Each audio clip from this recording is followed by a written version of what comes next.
please. Good morning. Under the direction of Mr. Dan Hunt, Mrs. Lenise Fenner, and drum major Mr. Zach Fritz, I present to you the Lapeer High School Marching Band.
And now we are ready to sing our Lapeer High School fight song. The words are back here, and they're hard to read, but you try and sing along, it'd be great.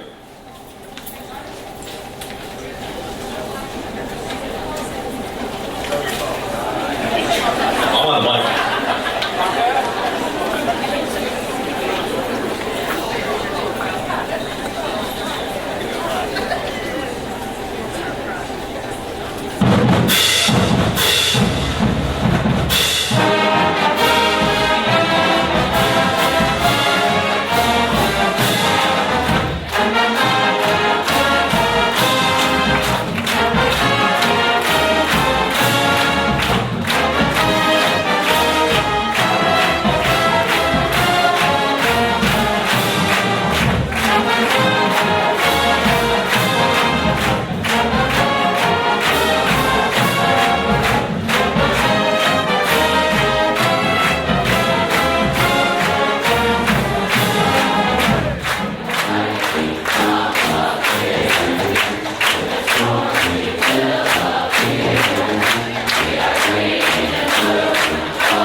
All right, thank you, band.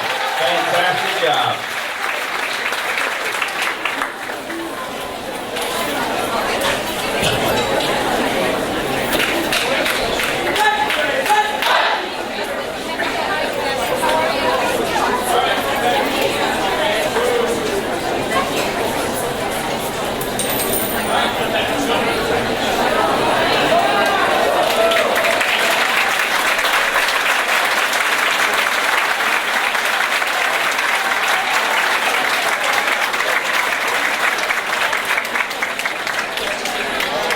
Well, obviously we have some very talented students here in Lapeer, and we're blessed to share them with you every opening day. Welcome back to 2015-16. Before we get started, I have a couple of administrative things to get out of the way. First of all, I want to thank several people, in particular Board Member Wendy Byard and Peggy Bush for coordinating the pastries and food and coffee in the back. That was donated to you by the board, Colt, and a local parent, Mrs. Summer Putnam, so thank you.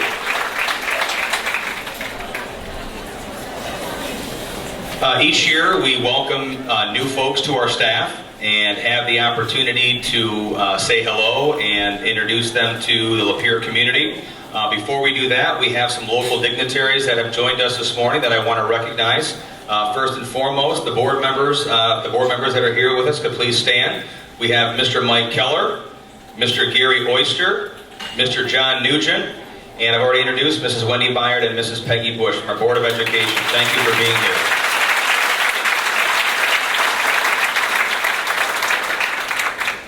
And we have a new member of the Colt staff. You've already been introduced via email, but I'd like to welcome from the Troy School District, joining us now full-time here in Lapeer, Mr. Mark Rader, our Assistant Superintendent for Business, Finance, and Operations.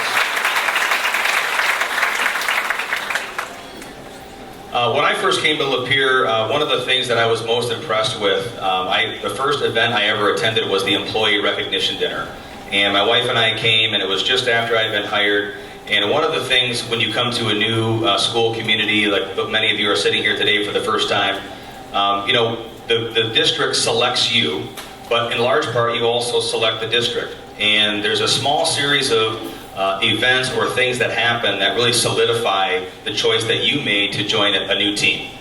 And for me and my wife, the Employee Recognition Dinner was kind of the first introduction we had to Lapeer Community Schools. And for us, I remember driving away saying, this is a really special place. because any organization, I've been in several districts and never seen a district recognize retiring and employees that are leaving like Lapeer does. And what I'm about to do is no different, because we recognize those members of our staff and our school community that have been with us for particular milestones. And today we're very fortunate to have 4 recipients, one of which will be receiving his 35-year service recognition, and 3 folks who are going to be receiving their 30-year recognition. So we know, and we say it every year, we say to our graduates that in 2016, a Lapeer High School graduate, an American high school graduate, will have no fewer than 9 careers. That's a stat from the U.S. Chamber of Commerce. Now that's not 9 different jobs in the same industry with a different company. That's literally 9 different careers. And if you talk to any 20-something, young 30-something today, it's not strange for them to have already been in 2 or 3 different jobs in different industries. So when you have someone that stayed in the same industry for more than 3 decades, let alone the same organization, that deserves and demands our respect and admiration. So without further ado, we'd like to recognize the lone 35-year recipient for dedicated service from 1980-81 through the 2015-16 school year, Mr. Jeff White.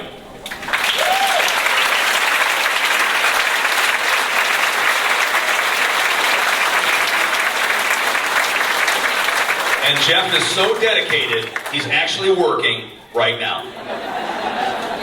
So if you see Jeff at Mayfield, make sure to give him a high five. But Jeff, he raced over from Mayfield and got here just now.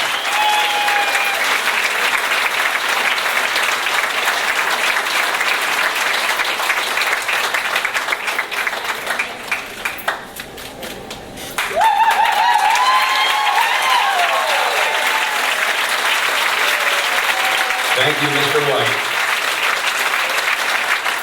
Hey, Jeff, here's to 35 more years. See how dedicated you really are. And we have 3 30-year recipients.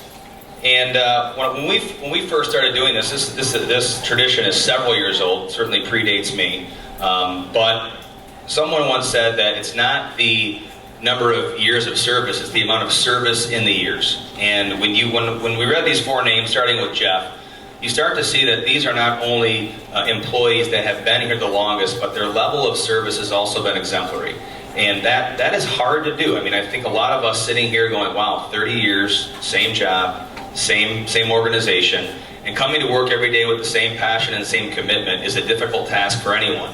I don't care how positive you are, how optimistic you are, how much you love your job. That's a lot. It takes a lot of commitment. And so we're excited to recognize these next folks who definitely can relate to that. Our first 30-year recipient, Mr. Randy Tattoo.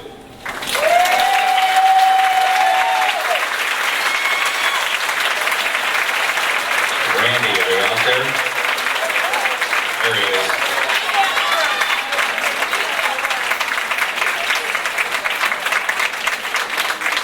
You see, we put our recipients in the cheap seats, apparently.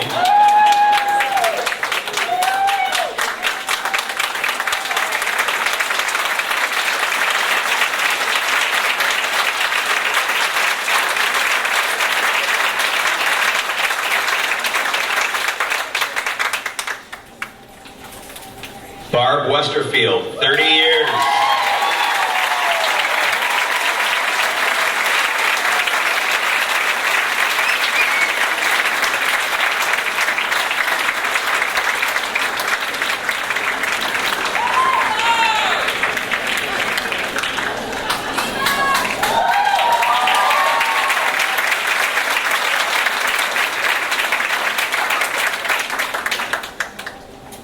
And someone very special to me, Mrs. Karen Roden, 30 years.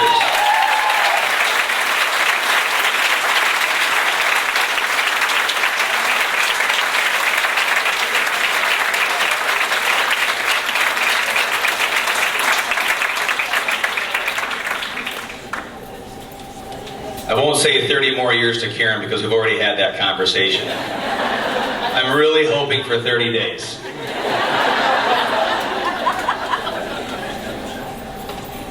And to introduce the rest of our new staff, we have some of our directors and some of our principals who are going to tell you who are welcoming to our buildings. And I'll begin with Mrs. Jennifer Tyndall to introduce some new staff to the special education world.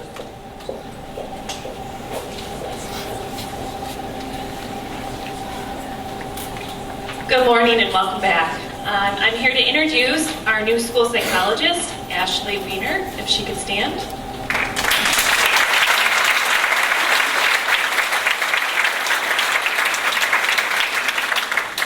And also Mandy Shreen, our early childhood director and coordinator for Kids and Company, if she could stand as well.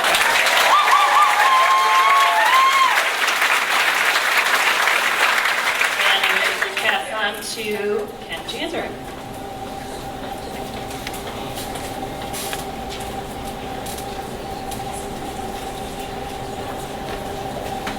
It's my pleasure to welcome Wendy McInnes to Terrell Elementary School. If you could please stand. Wendy will be teaching foreign language Spanish as well as special education. Welcome to Terrell. I'll introduce Scott Warren from Schickler. Thank you, Ken. Schickler would like to welcome Ellen Tubbs, paraprofessional. We just hired her a couple days ago. Jen Taylor from Roland Warner. Good morning. At Roland Warner, we have 2 new faces, new hires to the district. This year we have building paraprofessional Melanie Beaumont.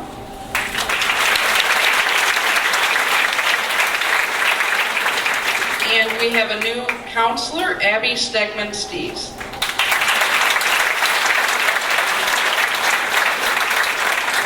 And hand it over to Erin Shin, Zemmer principal. Thank you, Jen. At Zemmer, we have 2 new faces, new dean of students this year, Jim Lane.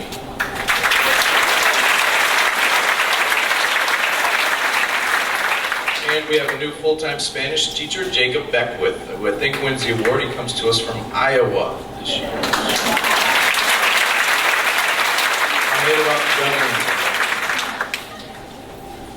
The high school staff has a few changes. Some are some familiar faces to the district that will be joining us. We are glad to have both Matt Olson and Jan Carmella here at the high school stationed a little bit more this year. We also get the opportunity to welcome Taylor Rutledge as our learning coach, Kevin Wenzel in social studies. Please give him a hand. In addition, we have a couple of new hires. Samantha Blaisdell will be doing Spanish both here and at Denver. Noel McDowell is with us for ASL. Most recently, and by recently I mean 2 o'clock yesterday afternoon, we welcomed Eric Schutte to the math department. Eric, would you say that? We also have the addition of a couple other familiar faces of Kara Garwalds as a paraprofessional and Bill Benke as our head custodian.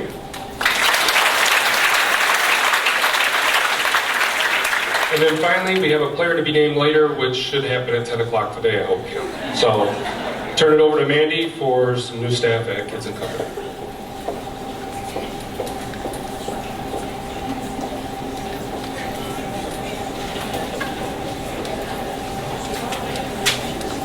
Good morning. I'd like to welcome Mary Williams to our GSRP program. Mary.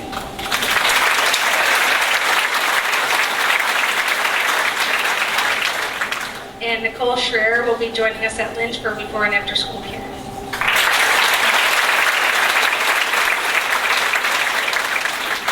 So certainly welcome to all of our new staff, and for those of you that have found your way to a different building, good luck this year. Change is always a difficult thing.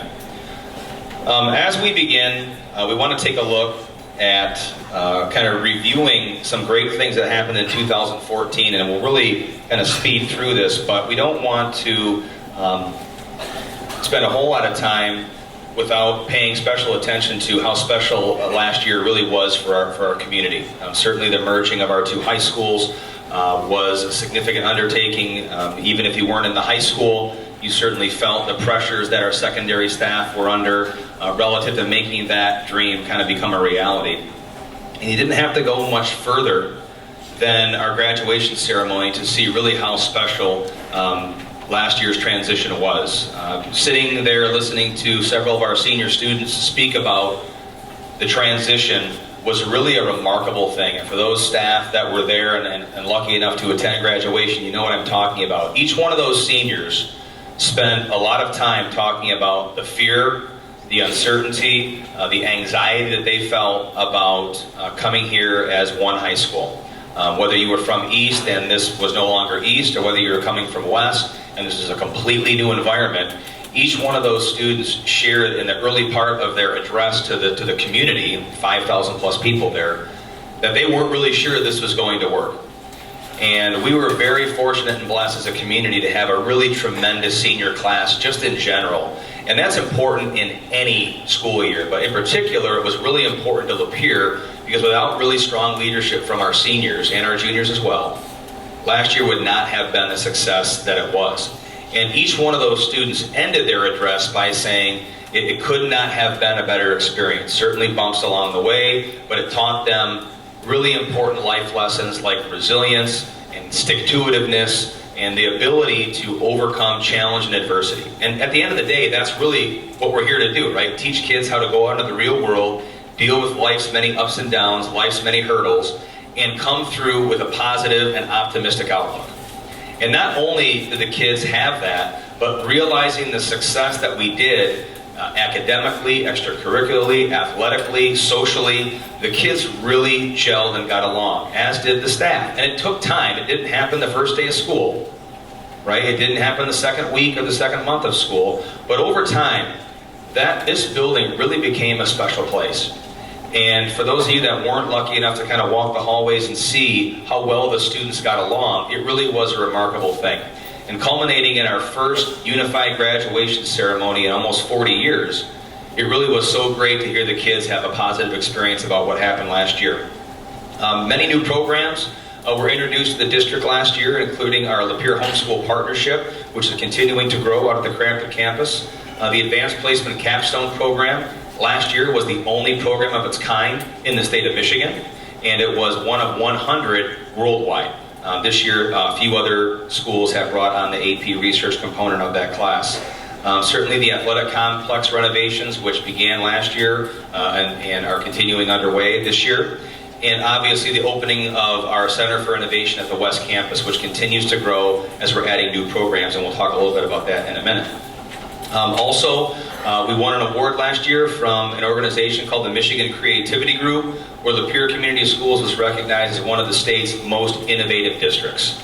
So certainly good things are happening. The brand of Lapeer is spreading across the state, and many people in this room who you're going to hear from in the PD sessions are not just presenting today, yesterday, tomorrow in our district. They're recognized as experts across the state. And I can only say from my chair as superintendent, as the person that signs, the approval forms for people to go and travel and do things, a lot of people from this district are going to neighboring districts, not just in Michigan, but in Canada and in other states in the U.S., speaking about best practices.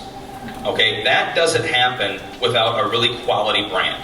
And that's what we were able to really establish and solidify in 2014-15, which puts us in a great jumping off point for great success in 15-16. So 14-15 was truly a special year in our school district's history, but now it's in the past. And now today's focal point will be what comes next, what's in the future for Lapeer Community Schools. So what's new in 2015-16? Some really exciting partnerships with local business and local post-secondary institutions are really going to be the theme of what's new. We are very excited to partner with the McLaren Foundation. They have given us a $30,000 grant that's going to fund some new programs in the Project Lead the Way curriculum, with a multitude of internship opportunities for our upper class students actually at McLaren. And this has been a long time coming. Whether you know it or not, McLaren and LCS are the two largest employers in the entire county.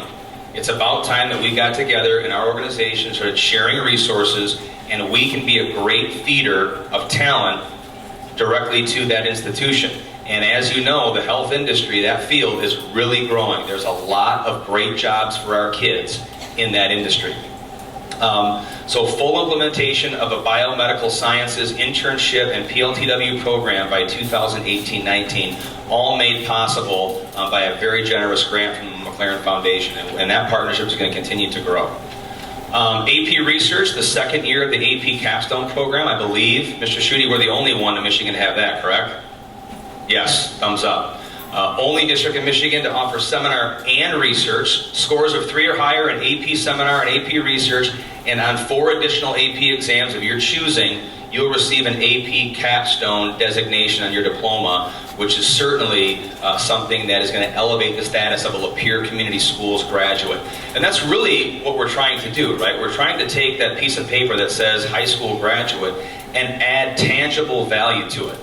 In a world where students aren't necessarily going from the world of high school to the world of work, there's some post-secondary training necessary for kids to be successful. We want to put our kids in the best possible position if they do enter the world of work, or they go on to the 4-year institution or a community college or training of some kind, that they had exposure to rigorous curriculum while in high school. And that's not just starting at the advanced placement level in high school, but of our AP Springboard courses beginning in middle school, really preparing kids for the challenges that they'll face when whatever institution they go to after high school. So AP Research is a really big part of that. And I had the pleasure of meeting with Mr. Schutte, who's the teacher of this course, over the summer, and really talking about his vision for our high school relative to advanced placement curriculum. Do you know that Lapeer Community Schools offers more advanced placement programs than the rest of the county schools combined? So we are really, at a bare minimum, providing opportunities for our kids far beyond our competitors. And that's really something to be proud of, because those people who are teaching those courses and supporting our students are in this room. And though that level of choice for families that border our district is a very compelling reason for them to consider Lapeer when maybe in the past they hadn't done so. The Baker CNC course, the partnership with them began several years ago, but over at CFI, this is a fantastic program. 13 of our students annually be enrolled in on-site CNC training program at CFI. Students earn real-world certifications for jobs that are available right now in Lapeer. If you drive down John Connolly Drive or McCormick, any of the industrial parkways, you are hard-pressed to find a business that doesn't have a CNC operator wanted sign outside of it. And folks, these are not low-level entry jobs. With a CNC training license, there are students that can earn upwards of $80,000 at 19 or 20 years old. And no, you guys can't take the courses. Yes, you can. But the great thing about this program, it's awesome, it's for our kids, and Baker gave us an incredible rate for dual enrollment. Listen to this number. Our kids take this course for $55 a credit hour. That is an insanely low amount of money for the district to be paying to get their kids dual enrollment credit. And those kids are going to walk out of there with 16 credits towards a CNC operator's license and a ticket to make real money in a high demand field the day they walk out of our doors. Okay, so that's what we're talking about when we say a diploma of significant value. We're providing that for our kids because we're stretching ourselves in partnering with these organizations that have vastly wider resources than we do. McLaren, Baker, those are much bigger institutions than LCS. Why wouldn't we partner with them for our students' benefit? But the best part about this is the people and the companies in Lapeer that have current CNC operators or CNC machines that want to train their current employees to become operators are going to do so in the evening hours at our center at CFI. So we're going to be renting that space after the school hours are over to local companies so they can train their own employees. So again, one of the goals we had for the kind of the off season was how do we become more relevant to local business? And if you think about the traditional relationship between local business and school districts, it's very simple. Can you please donate money to us? And that's really about it, right? We knock on their door, our teams, volleyball, the band, the student councils, NHS are knocking on doors, they want money. And then they put a sign in their window and, hey, we got a great relationship with businesses, isn't it awesome? Well, we probably need to start giving something back. A little bit more than just a sign in the window that says thanks for your donation.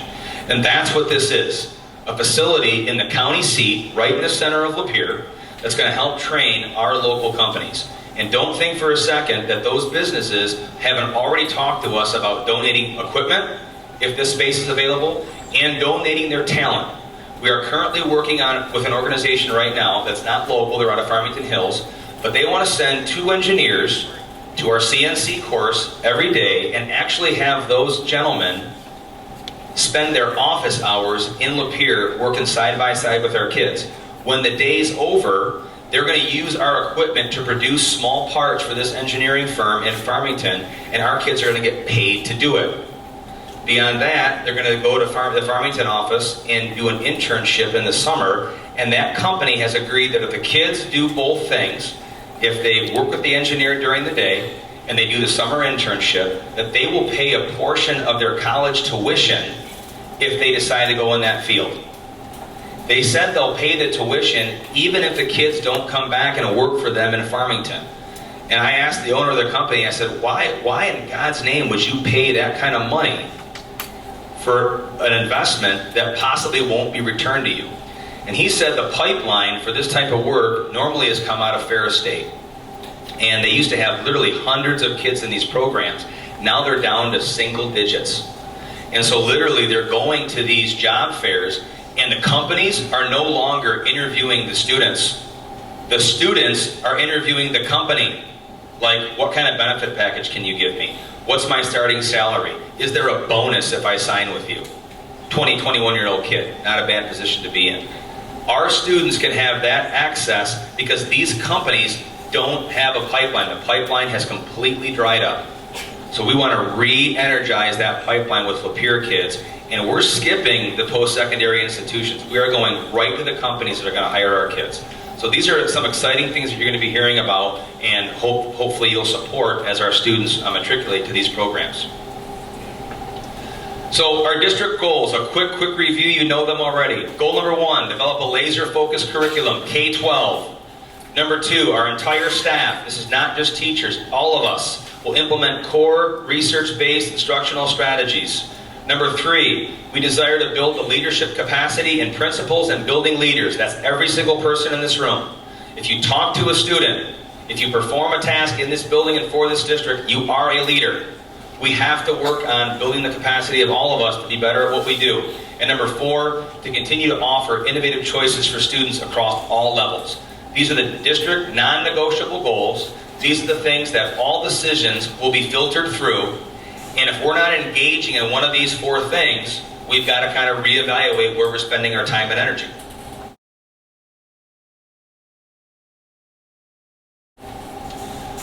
So the commitment and the focus and the theme of the professional development that you've been engaged in and are about to be engaged in, and for the remainder of the year, is really this idea of knowing your learner. Okay? And for principals, that's knowing his or her teachers. For teachers and parapros, it's knowing your students, right? And knowing the parents. For secretaries and other folks that touch our parents and see our students in a variety of ways, it's understanding where they're coming from. Knowing the community of people you most interact with and being able to individualize the attention to whoever that is, it's much easier said than done. Right? So we spent the last 4 years in major transition. Every year it's been a building closure, some major undertaking to physically change what the district looks like. Well, announcement today, there is 0 change from our office on the horizon relative to that. You can applaud for that. We are tired of it too, okay? But we had an obligation to streamline our district's operation to get our costs in line, and we've been able to do that. Okay, much more so than many districts around us, and we're not ashamed to say that. Our district is in great financial health. Our district is in great structural health. And now our focus needs to shift, and yours has always been here.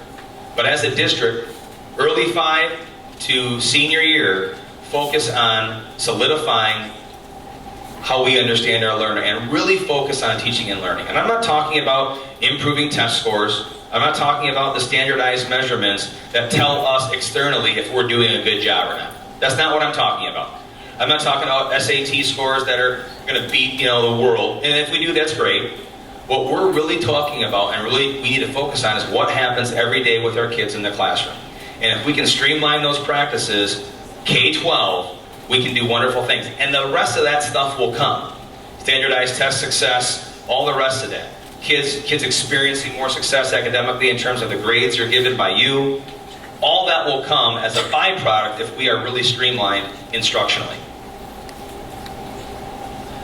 So knowing your learner, what does it mean? Students as learners, teachers as learners, administrators as learners, all staff as learners. Folks, this is one of the most difficult concepts, especially for adults to grasp. Do you have the ability to be self-reflective in your practice? Easy enough question, certainly much harder in its application. Right? If I'm told that I can improve in a particular area, am I willing to do the work to get there? Do I go home each day and look in the mirror, figuratively, and say, is what I did today the most effective use of my time and resource, and might I change it tomorrow? Right? Too often in education we think in terms of years. Well, this is what I'll do this year, and then maybe next year I'll change it and we'll do this. We know in this business how complex it is with the student issues that we're dealing with and how different and varied they are. We don't just change by the year. We don't just change by the month or day. You're changing by the hour. And you don't even realize how flexible you are. You don't even realize going from first to second hour how you're adapting. You're so used to doing it, you automatically do it. But let's find a way to quantify that change and see if we can direct our practices to things that are really research-based, because we have limited time, because we have limited resources, and can we utilize those limits in the best way possible? And that's what we're talking about, and that's what the PD is really focused on. So a new focus. If we have a changing culture, are we still striving to be unique in our educational delivery? We have a shared K-12 vision, quality evaluation practices, because when we talk about employee evaluation, this is as important as things like student assessment. Right? And we as an organization have got to take a look at, do we have quality evaluation practices that really help an employee improve in their practice? And that's from all of us. That's bottom up, top down. Do we have that? And we have a renewed focus at the central office level this year of making sure that our evaluation practices are individualized and really meet the needs of each employee to help you do what you really want to do, which is get better at your practice. That's all we're talking about. We want to move the needle from good to great. A collective idea of growth, recognition, like I said, of those individual needs, and a district focus on formative assessment and student engagement. And a lot of the PD options that you were allowed to select from were a part of one of those two things. Improving in the area of formative assessment, meaning when my kids leave the classroom at the end of the day, do I know what they know? Do I know what they don't know? And is my practice adaptable enough to change what happens tomorrow when they walk in the door based on that data? Okay? We need, as a district, to be able to define these terms universally. If I could have every teacher in the Kids and Company program and all kindergarten teachers please stand up. If I could also have every teacher in the district that teaches a senior class or has seniors in their class, please stand up. Okay, please remain standing and humor me for about 2 minutes.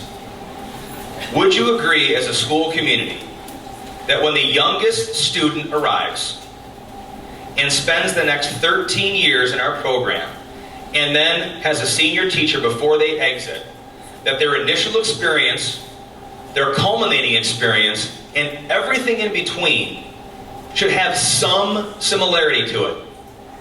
Can we say yes? Can we say yes a little louder? Thank you. You may sit. The idea is, folks, if we're defining a phrase like formative assessment 13 different ways, because this is how it happened in early fives, This is how it happened in kindergarten. This is what it looked like in 4th grade. And then when I went to Zemmer in 8th grade, it looked like this. And then my junior year, it changed to this. And my senior year, it was different. We cannot possibly get the outcomes that we expect and demand, that our community demands, because we're not being fair to the students. We're just not being fair. So it's incumbent upon us, the adult learners, right, in things like today's PD, that if we can establish a universal definition of one of those words, how about formative assessment? How about student engagement? What is student engagement? So there's some consistency to what we do at every level of the organization. Like I said, the rest of this stuff is going to come, and it's going to come very easily. Okay? It's easier said than done, I grant you that. But just because it's difficult doesn't mean it's not worth it. And we want our kids to have an understanding. By the time they're in 2nd or 3rd grade, we want them to have the attitude like, yeah, I get it. I know exactly what you expect. I know what the formative assessment thing is. I get it. Let's just do it. We want it to become an ingrained part of their experience here, and that's what we have to focus on this year. So I talked about limited time and resources. And we're going to hear today, we have a small video clip from a very famous educational researcher named John Hattie, who talks about something called the effect size. Okay? And it's something he says that really struck me, and you guys are going to, I think, appreciate this. There is nothing you're doing in your classrooms that doesn't work. It all works. Something you're doing is having a positive impact on kids. Period. That's it. Most of what we do, and the research supports this, 99.9% of what you do every day with kids works in some way. And the research supports it undoubtedly. What Hattie talks about is, what are the things, though, that have the greatest effect, the greatest impact? And there's a measurement, and everything is measured against 1.0. So if they can measure a strategy that has an effect size of 0.4, which is basically equivalent to 1 year's worth of growth, or more, the research says that's a strategy that you should, as a teacher and a parapro and whomever, spend the most time on. Okay? It doesn't mean the stuff that's down here at the end of it that has less impact isn't good. It just means in limited time and resource, you want to be spending your time up here. Okay, and we'll talk today and the rest of the year through our PD about what those particular things are. What has the greatest impact? At this time, I want to bring up 3 very special young ladies who I just happened to meet yesterday. Zoe, Savannah, and Leah, could you guys please join me up here? How about a round of applause? Zoe is so excited to be here. Why are you clinging to her like that? Okay, lifeline. I want to introduce Zoe O'Neill, Savannah Finley, and Leah Bentley. These are 3 10th grade students here at Lapeer High School. This is their first high school experience, except for Savannah. You've been here, what, 8 years now? 2 years. Okay, 2 years. So we had a little fun yesterday with Coach Smith. Where's Coach Smith? Oh, guess where he's standing? In the back. Yes. So I asked the girls, we were sitting up here having some fun, and Coach Smith was up here sitting, and Mr. Lindsay, as we were kind of setting the room up, and I didn't know, Zoe was the only student in the room. And I called her over, and I said, Zoe, if you're a leader, when you walk into a classroom, an auditorium, a seminar, where do you sit? And without hesitation, she said, you sit in the front row. And then that wasn't, yes, she was excited about that too. That was not the impressive thing. I said, why do you know that? And her answer, again, without hesitation, because I go to Lapeer. And it just literally blew me away. Right? That these 3, and I asked all 3 of them the same question, kind of independently, they all got the same answer. And then Zoe reminded me that a few months ago, she sent me an email as a freshman, right? Okay, so over the summer, I get a message on my inbox from Zoe O'Neill, who I don't know. And Zoe shared with me a very, very personal story of how she was bullied in middle school, and it created several problems for her, obviously academically, but certainly emotionally, socially, so much so that she missed some time from school. And she was so passionate about the issue that her treatment, and when she came back feeling so much better about herself and better about her place in the world, her email to me and the high school administration was, I want to start something at the student level that deals with this issue to bring more awareness to it. But it was the positivity of the email that really struck me funny, because it wasn't like, you guys didn't do anything about it, and you ignored my problem when I came to you, and Lapeer's a terrible place. It was the exact opposite. It was, I had a really bad experience. I understand that happens in a lot of places, but I don't live there. I live here, and I want to do something about it. Mr. Zeman immediately responded and replied to the whole group and said, no, don't worry about it, Mr. Wandry, I'll talk to Zoe and we'll set something up. These 3 young ladies, as sophomores, 15 years old, have literally started an organization that meets regularly, that has goals, that's going to start a movement of students, okay, that is going to be engaged in some anti-bullying work. And that's not coming from any adult that told them they had to do it. These kids are right here in our district. And it was a great story. I just wanted to say thank you to them.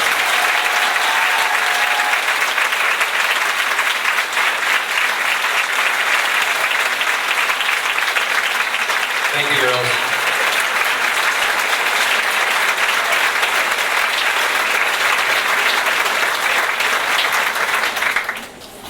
Oh, and by the way, they're on the volleyball team and about 12 other organizations. They won yesterday. What's the point? The point is, we have, as you saw, about 150 plus students this morning. These 3 fantastically talented young women. We have amazing talent in this district. And I don't want to start talking about, well, every place does. That's great. We don't work every place. We work here. We recognize great employees this morning. We recognize great students. And if you're going to be in the game, I don't care what it is, you might as well be the best. Otherwise, why do you get up every morning? I guess I just don't understand a mentality that tolerates anything less than that. So if research tells us that, hey guys, this is the best stuff, if you do that, you'll win, we should do it. If we engage in activities that are down here, they're good, and they're okay, and they're average. And the last time I checked, this district was not content with average. No organization desiring to be great can engage in average activities. Because you don't just go out on Friday night and win the game without significant dedication leading up to it. You don't go out and perform like the band did this morning without hours and hours and hours of engaging in activities that produce the best results. You just don't do it. And that's our call to action today. For these 3 girls, they deserve the best engaged staff. They deserve staff that's committed to knowing their learner. And they deserve staff that's committed to finding out, even if they don't know, because I don't know all the best strategies either. What are the best strategies, and can I engage in those in my classroom to help these 3 ladies become the most successful young women they can be? And they're going to do it. I have no doubt in my mind. They have the drive and passion. They just need a little bit of tweaking from us. And I think we can do wonderful things if that's our focus. So the Focus PD, it's going to be a lot more focused. Okay? We've all been to the one-shot PDs. I go to it. It's great. I'm fired up. I forgot the presenter's name 2 days later. Right? We can't have that anymore. And we thought about this idea of a conference-style professional development approach because we wanted to give you some choice into what you thought you wanted to spend your time on today.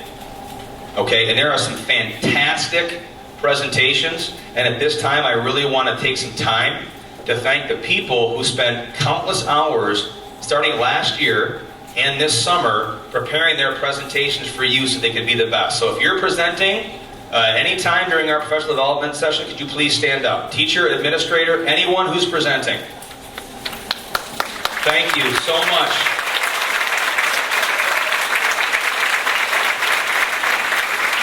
These are the people we'll be hearing from today, experts in our midst. We do not need to invite someone from a different state to come here and tell us how to do business. We have brilliant, brilliant people in this room, and those are the folks that are going to be sharing their best practice with you, the thing they're most passionate about, the thing they're most proficient at, and they're going to share it with you. Okay, it's not going to be a hired speaker or me for much longer. You're welcome. Right? Because this speech, good, bad, or indifferent, doesn't make a difference in the life of any student, except for these three because I embarrassed them about them up here. What you do with it and what you do after today's PD is what's most important. As long as we all know our place. Right? The most important people in this room after these three young women are the people here that are working with the kids every single day. I don't care what capacity it's in. You're serving them lunch every day. That's just as important because you're engaging with another human being and you're telling them every day when you serve them that food, you care about them, and your job for that next half hour is to take care of their nutritional needs. And you do it with passion and pride. Every piece of the organization aligned and understanding that yes, kids can be very frustrating. I have a 15-year-old in my house right now. I told him yesterday, I'm really ready for college. And his only response, like a true 15-year-old, is, you think the math is really hard there? So if we can align our PD and all of our strategies with our 4 district goals, and do so with the mindset that these three young women are kind of at the forefront of our thinking, and the fact that it's K-12, I can't emphasize this enough. Your job, if you're at Mayfield, is not just to get them through Mayfield and whatever happens, happens. Your job at the high school is not to, well, I don't really care what happened before. I've got it for these 3 years and we're going to do the best we can.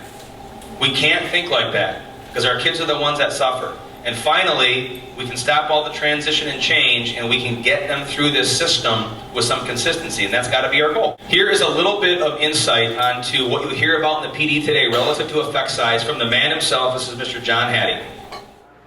I'm almost at 1,200 meta-analyses. 250 million students. Most of the work is based on classroom assessment, what teachers do in their classrooms. Yes, there are standardized tests there, and there is NAEP tests and other things, and yes, most of it is in the English-speaking developed countries. So that's the extent. Certainly I'm looking at 4-year-olds to 20-year-olds. And this to me is the most interesting finding of the lot. If you look at the whole distribution of 250 million students, and you ask, how many things do you do to students that have a decrease on their performance? The most exciting news for you this afternoon is there's hardly anything you do that harms kids. You'd never know that from the media.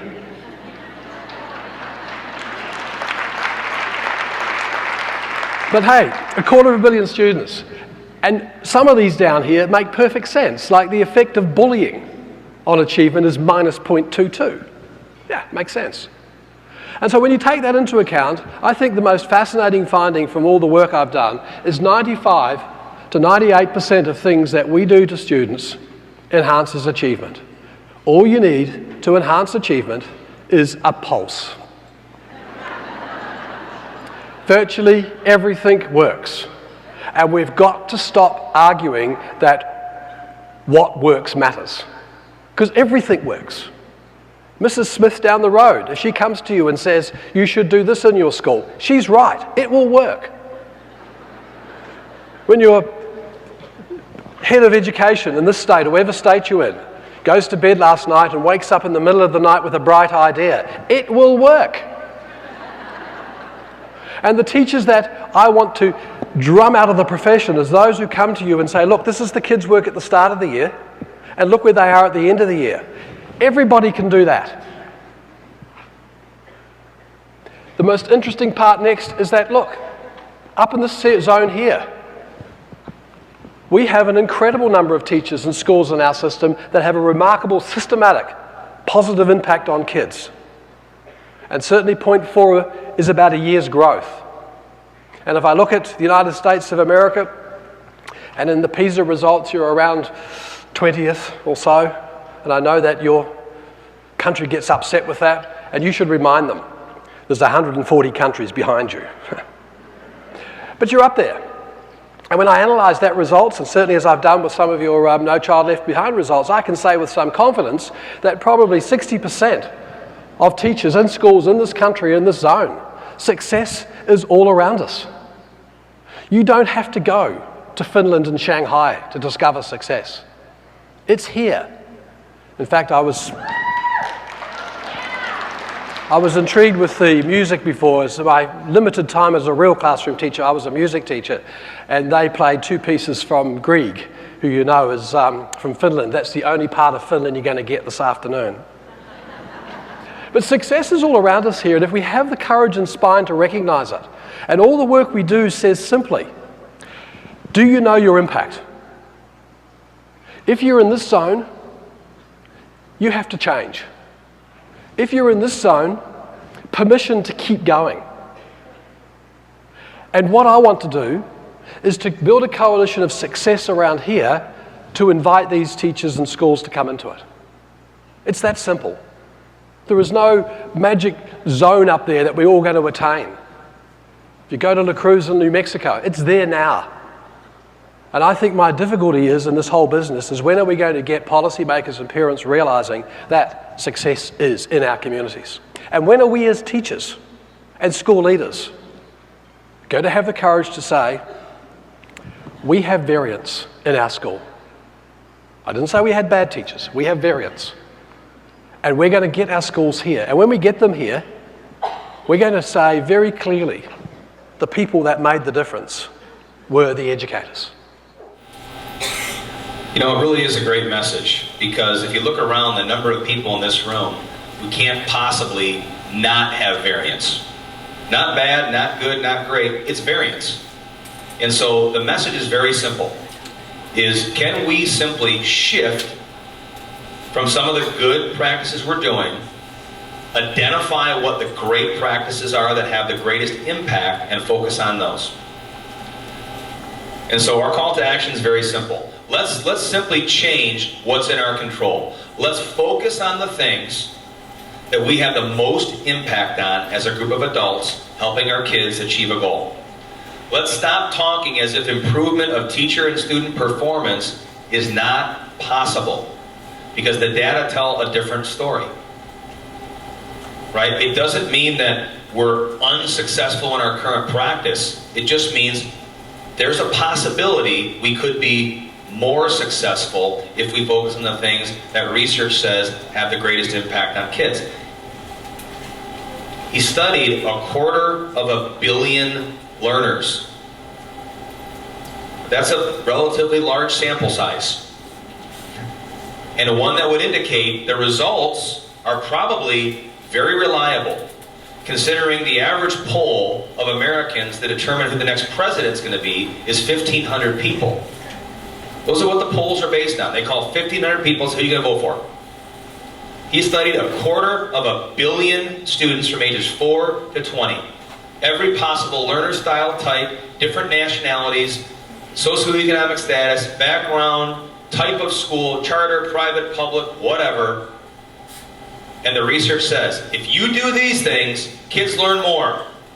If you do these things, kids learn less. Let's just pick the ones where the kids learn more. And it's really a short step to get there. It really is. And that's going to be the focus of today's PD and the rest of the year. Let's focus on strategies that have the greatest impact.